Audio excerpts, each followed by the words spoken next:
რუსეთში მოღვაწე პუტინისტი ბიზნესმენი მამუკა ფიფია თბილისის ქუჩებში დადის და მითითებებს იძლევა, რომ ნატოსა და ევროკავშირის დროშების ჩამოხსნის დროა.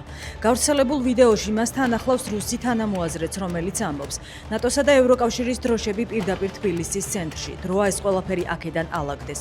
ჩვენ ეს არ მოგწონს. პუტინისტები კმაყოფილები არიან, რომ ოცნებამ თავისუფლების მოედანზე მდებარე ნატოსა და ევროკავშირის ოფისი გაყიდა. ჩვენი გაიგონეს, წერენ ამავე ვიდეოში გაზიარებულ საინფორმაციო ქართლზე. დაკავებულია აჭარის ტელევიზიის ტელეწამყვანი ჟურნალისტი კობა ფარტენაძე. ადვოკატის ინფორმაციით ის ადმინისტრაციული წესით დააკავეს, თუმცა მიზეზი ჯერჯერობით უცნობია.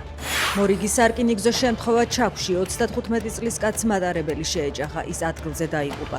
ადგილობრივები ცნობით გარდაცვლილი ბელარუსიდან იყო. მომხდარზე გამოძიება სარკინიგზო უსაფრთხოების წესების დარღვევის მუხლით მიმდინარეობს. მოღალატე უკრაინელი ოფიცერი, რომელმაც 2014 წელს უკრაინის ერთადერთი წყალქვეშანავი რუსეთს ჩააბარა და მათ მხარეს გადავიდა, ესკორტმა 32 წლის ქალმა ააფეთქა. მარგარიტა რეუტი რუსია, ის ანექსირებულ ყირიმში ტერორიზმის ბრალდებით დააკავეს. გავრცელებული ინფორმაციით რეუტი ბრალს აღიარებს და ამბობს, რომ არ ნანობს. უკრაინელი ოფიცერი რობერტ შაგეევი ყირიმის ანექსიის შემდეგ უკრაინაში სახელმწიფო ღალატის ბრალდებით იძებნებოდა.